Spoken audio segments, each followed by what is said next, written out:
El conflicto de los siglos, de Elena G. de White.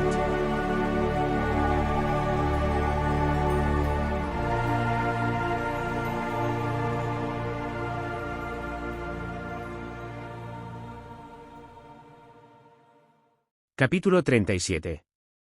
El conflicto inminente. Desde el origen de la gran controversia en el cielo, el propósito de Satanás ha consistido en destruir la ley de Dios.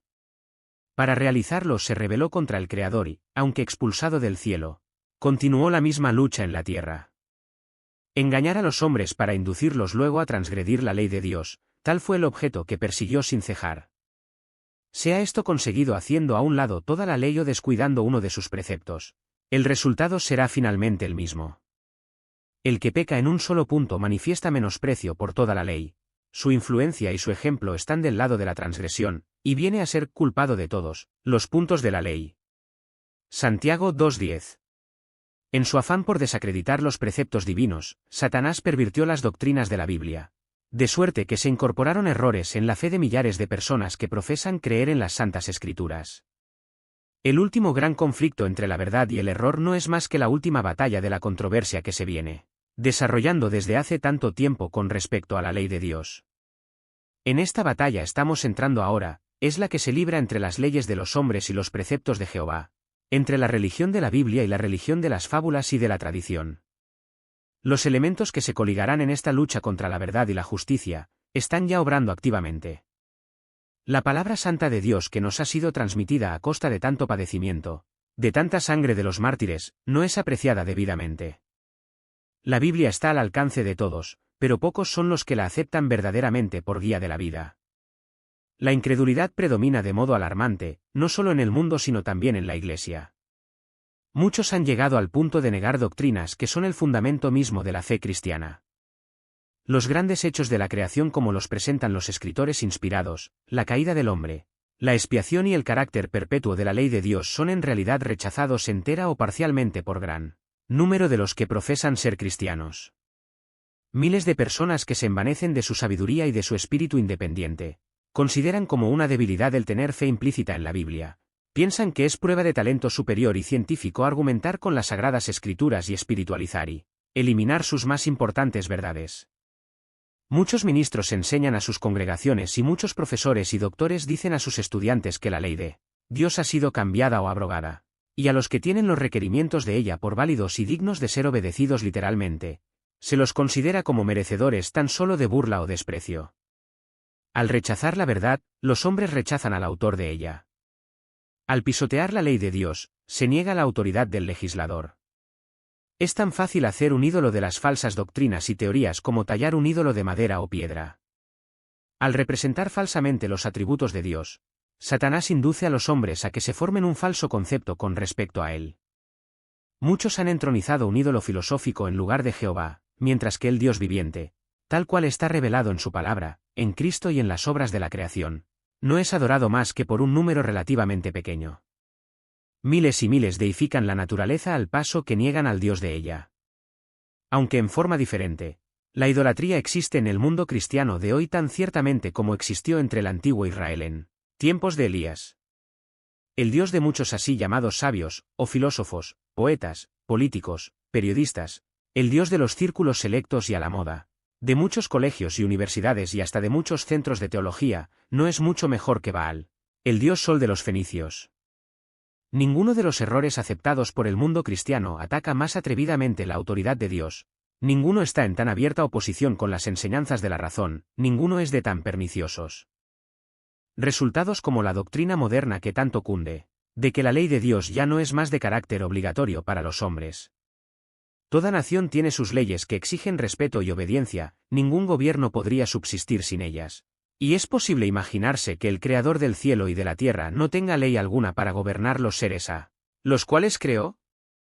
Supongamos que los ministros más eminentes se pusiesen a predicar que las leyes que gobiernan a su país y amparan los derechos de los ciudadanos no estaban más en vigencia, que por coartar las libertades del pueblo ya no se les debe obediencia. ¿Por cuánto tiempo se tolerarían semejantes prédicas?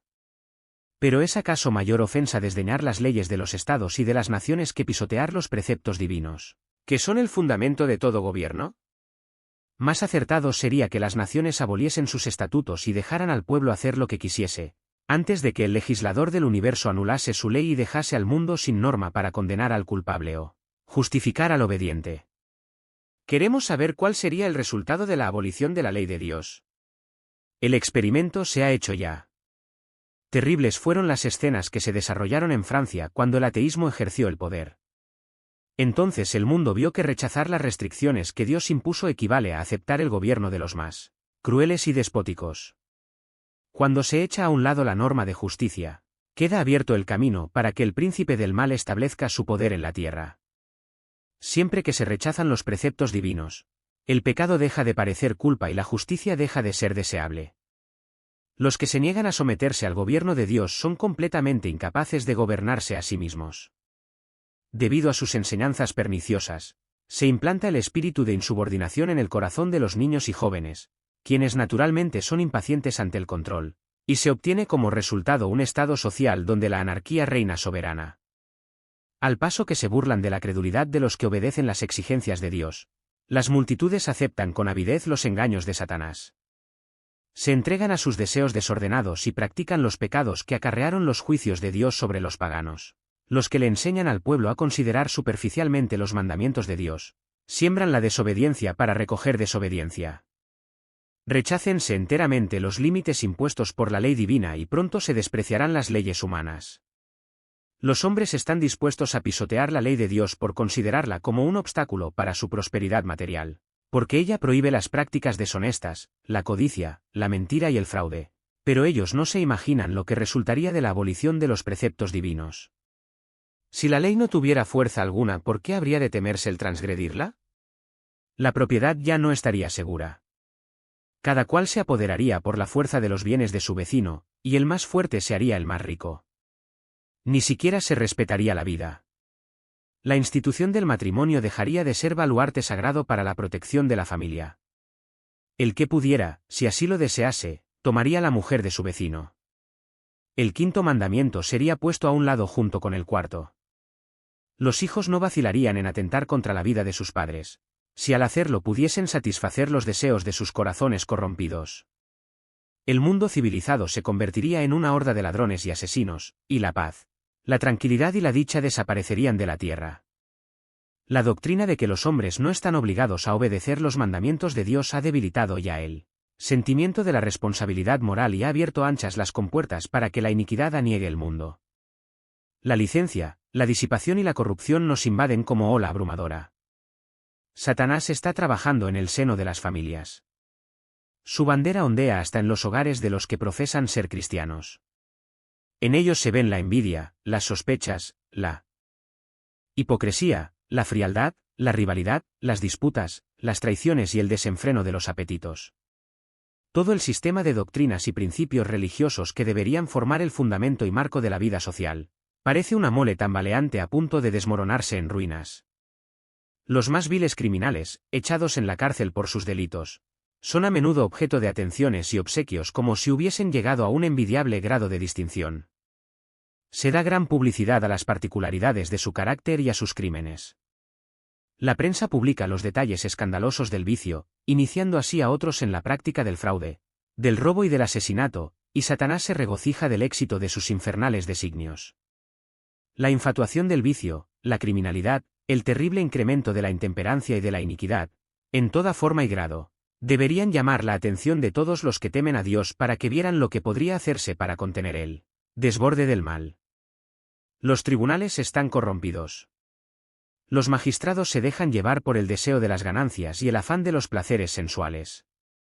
La intemperancia ha obcecado las facultades de muchos, de suerte que Satanás los dirige casi a su gusto. Los juristas se dejan pervertir, sobornar y engañar. La embriaguez y las orgías, la pasión, la envidia, la mala fe bajo todas sus formas se encuentran entre los que administran las leyes. La justicia se mantiene a lo lejos, por cuanto la verdad está caída en la calle, y la rectitud no puede entrar. Isaías 59:14 vm. La iniquidad y las tinieblas espirituales que prevalecieron bajo la supremacía papal fueron resultado inevitable de la supresión de las sagradas escrituras. Pero ¿dónde está la causa de la incredulidad general? del rechazamiento de la ley de Dios y de la corrupción consiguiente bajo el pleno resplandor de la luz del Evangelio. ¿En esta época de libertad religiosa? Ahora que Satanás no puede gobernar al mundo negándole las Escrituras, recurre a otros medios para alcanzar el mismo objeto. Destruir la fe en la Biblia responde también a sus designios como destruir la Biblia misma. Insinuando la creencia de que la ley de Dios no es obligatoria, empuja a los hombres a transgredirla tan seguramente como si ignorasen los preceptos de ella. Y ahora, como en tiempos pasados, obra por intermedio de la Iglesia para promover sus fines. Las organizaciones religiosas de nuestros días se han negado a prestar atención a las verdades impopulares, claramente enseñadas en las Santas Escrituras, y al combatirlas, han adoptado interpretaciones y asumido actitudes que han sembrado al vuelo las semillas del escepticismo. Aferrándose al error papal de la inmortalidad natural del alma y al del estado consciente de los muertos, han rechazado la única defensa posible contra los engaños del espiritualismo. La doctrina de los tormentos eternos ha inducido a muchos a dudar de la Biblia. Y cuando se le presenta al pueblo la obligación de observar el cuarto mandamiento, se ve que ordena reposar en el séptimo día, y como único medio de librarse de un deber que no desean cumplir, muchos de los maestros populares declaran que la ley de Dios no está ya en vigencia. De este modo rechazan al mismo tiempo la ley y el sábado. A medida que adelante la reforma respecto del sábado, esta manera de rechazar la ley divina para evitar la obediencia al cuarto mandamiento se volverá casi universal. Las doctrinas de los caudillos religiosos han abierto la puerta a la infidelidad, al espiritualismo y al desprecio de la santa ley de Dios, y sobre ellos descansa una terrible responsabilidad por la iniquidad que existe en el mundo cristiano. Sin embargo, esa misma clase de gente asegura que la corrupción que se va generalizando más y más, debe achacarse en gran parte a la violación del así llamado Día del Señor, domingo, y que si se hiciese obligatoria la observancia de este día, mejoraría en gran manera la moralidad social. Esto se sostiene especialmente en los Estados Unidos de Norteamérica, donde la doctrina del verdadero día de reposo, o sea el sábado, se ha predicado con más amplitud que en ninguna otra parte. En dicho país la obra de la temperancia, que es una de las reformas morales más importantes, va a menudo combinada con el movimiento en favor del domingo, y los defensores de este actúan como si estuviesen trabajando para promover los más altos intereses de la sociedad, de suerte que los que se niegan a unirse con ellos son denunciados como enemigos de la temperancia y de las reformas. Pero la circunstancia de que un movimiento encaminado a establecer un error esté ligado con una obra buena en sí misma, no es un argumento en favor del error. Podemos encubrir un veneno mezclándolo con un alimento sano, pero no por eso cambiamos su naturaleza. Por el contrario, lo hacemos más peligroso, pues se lo tomará con menos recelo. Una de las trampas de Satanás consiste en mezclar con el error una porción suficiente de verdad para cohonestar aquel. Los jefes del movimiento en favor del domingo pueden propagar reformas que el pueblo necesita, principios que estén en armonía con la Biblia, pero mientras mezclen con ellas algún requisito en pugna con la ley de Dios, los siervos de Dios no pueden unirse a ellos. Nada puede autorizarnos a rechazar los mandamientos de Dios para adoptar los preceptos de los hombres. Merced a los dos errores capitales, el de la inmortalidad del alma y el de la santidad del domingo, Satanás prenderá a los hombres en sus redes. Mientras aquel forma la base del espiritualismo, este crea un lazo de simpatía con Roma. Los protestantes de los Estados Unidos serán los primeros en tender las manos a través de un doble abismo al espiritualismo y al poder romano, y bajo la influencia de esta triple alianza ese país marchará en las huellas de Roma, pisoteando los derechos de la conciencia. En la medida en que el espiritualismo imita más de cerca al cristianismo nominal de nuestros días, tiene también mayor poder para engañar y seducir. De acuerdo con el pensar moderno, Satanás mismo se ha convertido. Se manifestará bajo la forma de un ángel de luz. Por medio del espiritismo han de cumplirse milagros, los enfermos sanarán, y se realizarán muchos prodigios innegables. Y como los espíritus profesarán creer en la Biblia y manifestarán respeto por las instituciones de la Iglesia, su obra será aceptada como manifestación del poder divino. La línea de separación entre los que profesan ser cristianos y los impíos es actualmente apenas perceptible. Los miembros de las iglesias aman lo que el mundo ama y están listos para unirse con ellos. Satanás tiene resuelto unirlos en un solo cuerpo y de este modo robustecer su causa atrayéndolos a todos a las filas del espiritualismo. Los papistas, que se jactan de sus milagros como signo cierto de que su iglesia es la verdadera, serán fácilmente engañados por este poder maravilloso, y los protestantes, que han arrojado de sí el escudo de la verdad, serán igualmente seducidos. Los papistas, los protestantes y los mundanos aceptarán igualmente la forma de la piedad sin el poder de ella, y verán en esta unión un gran movimiento para la conversión del mundo y el comienzo del milenio tan largamente esperado. El espiritualismo hace aparecer a Satanás como benefactor de la raza humana, que sana las enfermedades del pueblo y profesa presentar un sistema religioso nuevo y más elevado, pero al mismo tiempo obra como destructor. Sus tentaciones arrastran a multitudes a la ruina. La intemperancia destrona la razón, los placeres sensuales, las disputas y los crímenes la siguen. Satanás se deleita en la guerra, que despierta las más viles pasiones del alma, y arroja luego a sus víctimas, sumidas en el vicio y en la sangre, a la eternidad. Su objeto consiste en hostigar a las naciones a hacerse mutuamente la guerra, pues de este modo puede distraer los espíritus de los hombres de la obra de preparación necesaria para subsistir en el día del Señor. Satanás obra a sí mismo por medio de los elementos para cosechar muchedumbres de almas aún no preparadas. Tiene estudiados los secretos de los laboratorios de la naturaleza y emplea todo su poder para dirigir los elementos en cuanto Dios se lo permita. Cuando se le dejó que afligiera a Job, cuán prestamente fueron destruidos rebaños, ganado, sirvientes, casas e hijos, en una serie de desgracias, obra de un momento. Es Dios quien protege a sus criaturas y las guarda del poder del destructor.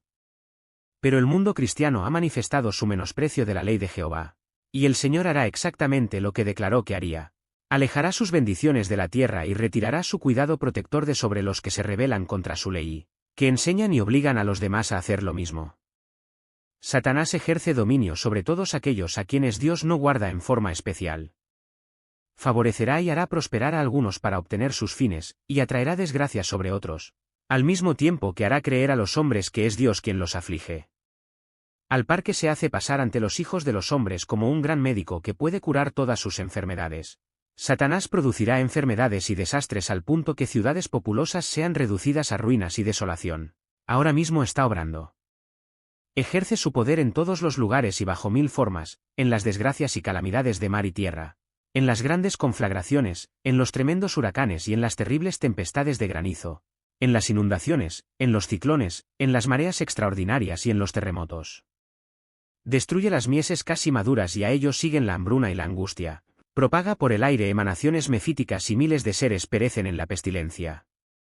Estas plagas irán menudeando más y se harán más y más desastrosas. La destrucción caerá sobre hombres y animales. La tierra se pone de luto y se marchita, desfallece la gente encumbrada de la tierra.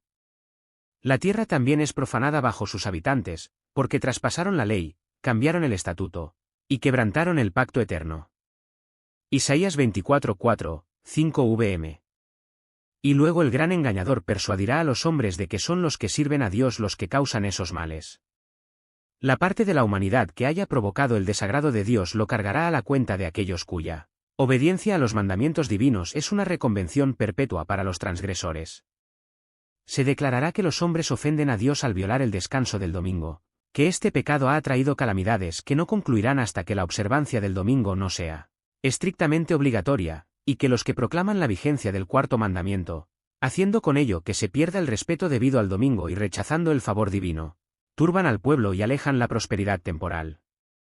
Y así se repetirá la acusación hecha antiguamente al siervo de Dios y por motivos de la misma índole. Y sucedió, luego que Acab vio a Elías, que le dijo a Acab, ¿estás tú aquí, perturbador de Israel? A lo que respondió, no he perturbado yo a Israel, sino tú y la casa de tu padre, por haber dejado los mandamientos de Jehová, y haber seguido a los Baales. 1 Reyes 18:17, 18 vm. Cuando con falsos cargos se haya despertado la ira del pueblo, éste seguirá con los embajadores de Dios una conducta muy parecida a la que siguió el apóstata Israel con Elías. El poder milagroso que se manifiesta en el espiritismo ejercerá su influencia en perjuicio de los que prefieren obedecer a Dios antes que a los hombres. Habrá comunicaciones de espíritus que declararán que Dios los envió para convencer de su error a los que rechazan el domingo y afirmarán que se debe obedecer a las leyes del país como a la ley de Dios. Lamentarán la gran maldad existente en el mundo y apoyarán el testimonio de los ministros de la religión en el sentido de que la degradación moral se debe a la profanación del domingo. Grande será la indignación despertada contra todos los que se nieguen a aceptar sus aseveraciones. La política de Satanás en este conflicto final con el pueblo de Dios es la misma que la seguida por él al principio de la gran controversia en el cielo. Hacía como si procurase la estabilidad del gobierno divino, mientras que por lo bajo hacía cuanto podía por derribarlo y acusaba a los ángeles fieles de esa misma obra que estaba así tratando de realizar. La misma política de engaño caracteriza la historia de la Iglesia romana. Ha profesado actuar como representante del cielo, mientras trataba de elevarse por encima de Dios y de mudar su ley. Bajo el reinado de Roma, los que sufrieron la muerte por causa de su fidelidad al Evangelio fueron denunciados como malhechores. Se los declaró en liga con Satanás, y se emplearon cuantos medios se pudo para cubrirlos de oprobio y hacerlos pasar ante los ojos del pueblo y ante ellos mismos por los más viles criminales. Otro tanto sucederá ahora. Mientras Satanás trata de destruir a los que honran la ley de Dios, los hará acusar como transgresores de la ley, como hombres que están deshonrando a Dios y atrayendo sus castigos sobre el mundo. Dios no violenta nunca la conciencia, pero Satanás recurre constantemente a la violencia para dominar a aquellos a quienes no puede seducir de otro modo. Por medio del temor o de la fuerza procura regir la conciencia y hacerse tributar homenaje.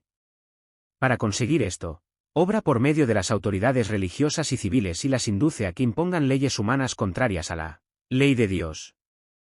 Los que honran el sábado de la Biblia serán denunciados como enemigos de la ley y del orden, como quebrantadores de las restricciones morales de la sociedad, y por lo tanto causantes de anarquía y corrupción que atraen sobre la tierra los altos juicios de Dios. Sus escrúpulos de conciencia serán presentados como obstinación, terquedad y rebeldía contra la autoridad. Serán acusados de deslealtad hacia el gobierno. Los ministros que niegan la obligación de observar la ley divina predicarán desde el púlpito que hay que obedecer a las autoridades civiles porque fueron instituidas por Dios. En las asambleas legislativas y en los tribunales se calumniará y condenará a los que guardan los mandamientos. Se falsearán sus palabras, y se atribuirán a sus móviles las peores intenciones. A medida que las iglesias protestantes rechacen los argumentos claros de la Biblia en defensa de la ley de Dios, desearán imponer silencio a aquellos cuya fe no pueden rebatir con la Biblia. Aunque se nieguen a verlo, el hecho es que están asumiendo actualmente una actitud que dará por resultado la persecución de los que se niegan en conciencia a hacer lo que el resto del mundo cristiano está haciendo y a reconocer los asertos hechos en favor del día de reposo papal. Los dignatarios de la Iglesia y del Estado se unirán para hacer que todos honren el domingo, y para ello apelarán al cohecho, a la persuasión o a la fuerza. La falta de autoridad divina se suplirá con ordenanzas abrumadoras. La corrupción política está destruyendo el amor a la justicia y el respeto a la verdad, y hasta en los Estados Unidos de la libre América, se verá a los representantes del pueblo y a los legisladores tratar de asegurarse el favor público, doblegándose a las exigencias populares por una ley que imponga la observancia del domingo. La libertad de conciencia que tantos sacrificios ha costado no será ya respetada. En el conflicto que está por estallar veremos realizarse las palabras del profeta: airóse el dragón contra la mujer, y se fue para hacer guerra contra el residuo de su simiente, los que guardan los mandamientos de Dios, y tienen el testimonio de Jesús. Apocalipsis 12:17 vm.